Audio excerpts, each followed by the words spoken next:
Ẹ káalẹ́ o, ẹ̀yin èèyàn mi jákèjádò Nàìjíríà, a kú òǹgbẹ náà, ẹ̀mí wá ṣìkà. Ẹ jọ̀ọ́ lórí ọ̀rọ̀ bàbá Ìjẹ̀ṣà, òun náà ni mo fẹ́ sọ̀rọ̀ nípa ẹ̀. Because mo ṣe fídíò kan ní last week, àwọn kan ń bú mi, mo sọ pé kí ni evidence, kí ni evidence. Mo tún ṣe fídíò kan lọ́sàn-án yìí náà tó yẹ pé mò ń láti delete ẹ̀ nígbà táwọn kan bẹ̀rẹ̀ sí ní bú mi pé mo kì í ṣàbíamọ tó bá yẹ pé wọ́n mi this and that. So mo wá ní ìkan lára àwọn fans mi tó máa ń wo fídíò mi wá send fídíò kan sí mi, ó ní kí n wò ó pé bàbá Ìjẹ̀ṣà ń bẹ̀bẹ̀, but mo wá ń wo fídíò yẹn again and again, mo ń repeat it again and again. Ẹ jẹ́ ká wo dáadáa ẹ̀yin èèyàn, because tá a bá sọ òótọ́ a máa kú, tá a bá wí ọ̀run náà là ń lọ́jọ́ kan. Ó dàbí ẹni pé bàbá Ìjẹ̀ṣà àti princess yìí, ó dàbí pé boyfriend and girlfriend ni wọ́n láti ilẹ̀, bóyá òun àti gẹ́ yẹn wọ́n jọ jà tí wọ́n jọ sí mọ́, because wọ́n pé tòótọ́ òun ni bàbá Ìjẹ̀ṣà, òun ló ń rape ọmọ yẹn láti 7 years ago, tí princess dẹ̀ ń tẹ́kì ọmọ yẹn tó dẹ̀ kálá bó ṣe ń ké tó ń ṣubú tó ń gbé ní pàǹtí lọ́sàn-án tẹ́mi wò yìí, tó bá pé bẹ́ẹ̀ yẹn náà ni ó ṣe yí ní 7 years ago yẹn, ó yẹ kó ṣe kí ni, ó yẹ kó ti gbé ìgbésẹ̀ tó ní kìmí gidigidi gan. Ẹ máa fọ́lọ̀ rẹ̀ bí wọ́n yẹn sọ ẹni tí kò tí wo fídíò yẹn kó tó láti lọ wo fídíò yẹn, ó yẹ kó ti gbé ìgbésẹ̀ láti 7 years, tó bá gbódúrú ìlọ́ọ̀fù ọmọ yẹn lóòótọ́ tí nǹkan yìí ń kẹ́ láàbọ̀ ṣe ń ké yìí, ó yẹ kó ti ké gbàjarè bẹ́ẹ̀ yẹn. Ìkọ́ tèmi rí ni pé Ọlọ́run máa ẹ̀ka ìfẹsẹ̀ sí ká má dẹ̀ fi ọ̀tá ká fi ṣí ọ̀rẹ́. Ní ọkàn tèmi pẹ̀lú ìkọ́ sí mo wòye mo ní kí ẹ má bú mi o, ẹ lè bú mi tó bá bẹ̀ pé ṣẹ́kẹ́ kó bí mi dára, èmi gan dá yín lóhùn lógúnlógún ni, Ìjẹ̀bú ní mẹ́tàwórì, ilé ẹ̀kọ́ tèmi náà ti ń gbẹ́ odó, ọmọ àfẹ́pẹ́ bánú, òun làwọn tó bẹ̀ mí lọ́mọ níjẹ̀bú àwọ̀ ìlú tèmi, ògùn burúkú wọ̀ lọ́wọ́ pẹ̀lẹ́pẹ̀ burúkú, tó bá fún lè tíráàtì kọ́mẹ́ntì òṣì báyìí, máa fún ẹ ní òkè wà wọgbó lọ bẹ́ẹ̀ ni, because alábíàmọ lèmi náà. Àwítàwí tán Ìyábọ̀ yẹn ṣé alábíàmọ nìyẹn? Mo fẹ́ kí bá mi share fídíò kẹ́ bá mi táàgì, tẹ́ bá ní friend list Ìyábọ̀ àti princess, ẹ bá mi táàgì pé kọ́ tí àwọn méjèèjì ń ṣe, tó bá pé lóòótọ́ òun ni bàbá Ìjẹ̀ṣà ló rèpù ọmọ yẹn lóòótọ́, kí wọ́n ṣe kí ni, kí wọ́n fi fídíò yẹn ọgbọ̀n báyìí wọ́n fún àwọn ọlọ́pàá, kí wọ́n rí báyìí, kí àwọn ìjọba fojú ara wọn báyìí pé lóòótọ́ òun ló rèpù ọmọdé. Because nǹkan tí wọ́n fídíò yìí tó ẹ̀mẹ́ 20, nǹkan tí wọ́n yẹn ni pé bàbá Ìjẹ̀ṣà wọ́n sẹ̀tì ẹni, bẹ́ẹ̀ ni mo sọ, because ó shock, ó kàn ń bẹ̀ wọ́n pé ó ń wò pé ìbàlórúkọ yóò bẹ̀rẹ̀ sí ní bẹ̀ wọ́n, ó tún wá bí pé kí nìkan tí òun ṣe fún, ó ní kí nìkan tí mo ṣe, ó ló mọ nǹkan tó òun ṣe ò dáa, because ẹ̀yin náà imagine wo, ẹ pé èèyàn wọnú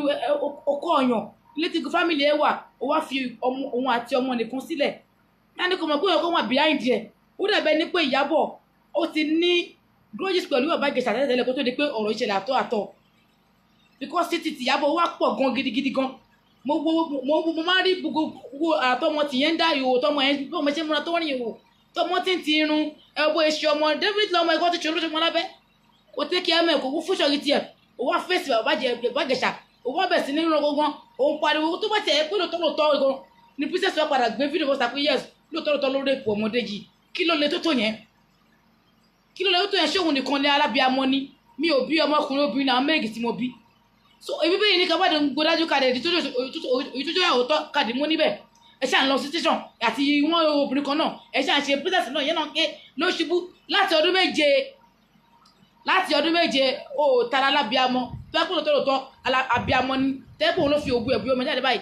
fún 7 ọmọdé méje, wọn á bó ọmọdé méje sùn, alábíàmọ wá jókòó àwárúkọ bókè 14 years,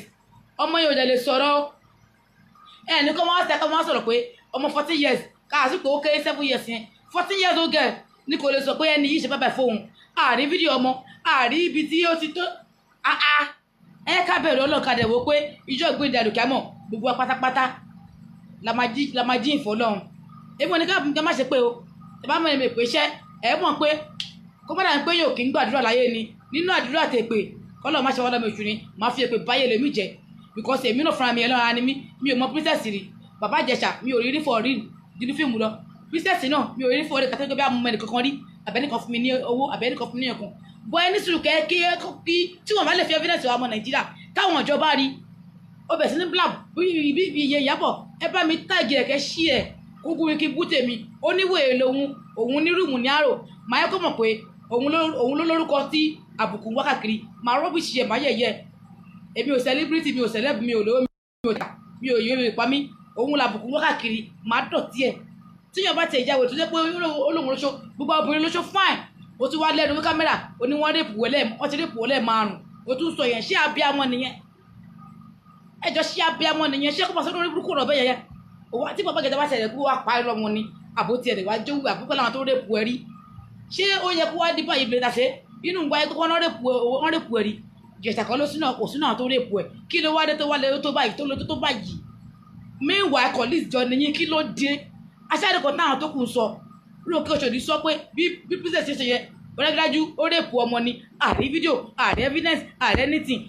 princess kò rò fúnra rẹ̀ àti princess tó fi ògùn ẹ̀ bí ọmọ àwa pariwo síta in the first place kò ní lọ sí industry kan pé gbogbo àwọn ní gọ́vnà wọn ní president wọn ní olóyè kan pera wọn jọ gbogbo wọn kan wá pe Ìjẹ̀ṣà sí àárín tó má padà wá rí evidence yẹn ká kò gbọ́ pé Ìjẹ̀ṣà ó lọ sẹ́wọ̀n ó rèpù ọmọ kan ká má tiẹ̀ gbọ́ anything kó yẹ kó fèsì kó jìyà ẹ̀ṣẹ̀ because never feel bẹ́ẹ̀ báyẹn mọ́lọ́mọ jẹ́ káyé tiẹ̀ náà bàjẹ́ òkú ṣe lórí láòdì báyìí ẹ má ti mọ̀ pé yes there is something behind it nǹkan kan wà behind it kan yìí ni mo dẹ̀ kó láìpẹ́ láì jìnnà Ọlọ́run máa tàn mọ́lẹ̀ sí nǹkan tí Ìjẹ̀ṣà ṣe fún wọn Ọlọ́run máa tàn mọ́lẹ̀ sí máa ń sí nǹkan tó wáyé ni pé kí wọ́n jẹ́ kí àwọn ìjọba rí fídíò yẹn